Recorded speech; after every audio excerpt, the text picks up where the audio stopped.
এখানে একটা রাস্তা, এখানে এটা ইউটার্নিং, এটা পশ্চিম রাস্তা তাকিয়ে রাস্তার মোড়। এখানে দানশালিক রোড, এখানে একটা মোড়। এখানে কোনো মতে পিলার দেওয়া যায় কি না আপনারা বলেন।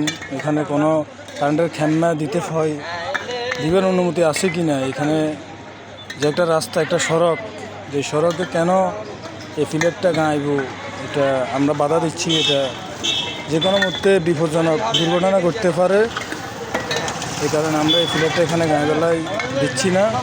তারা আমাদের জোরপূর্বক হারাহারি করতেছে পিলার গাঁয়ে। এখন আমরা দেখতেছি আমাদের কবস্থান আমরা ঘিরাও করবো। এখানে কোনো পিলার গানে হবে না, এটা একটা রাস্তার মোড়। যে মোড়ে কেন পিলার গাড়াগাড়ি হবে, আমাদের সাথে একটু সমস্যা হয়েছিল। আমরা পিলার গাঁইবার জন্য দিব না, এগুলো অবস্থা। এটা রাস্তার মোড়ে কোনোভাবে পিলার গাইতে দেওয়া যাবে না। আমরা সবাই বাধা দিয়েছি, প্রতিহত করেছি। এখন আর পিলার গাঁচ্ছে না, তারা চলে যাচ্ছে। এই হলো অবস্থা।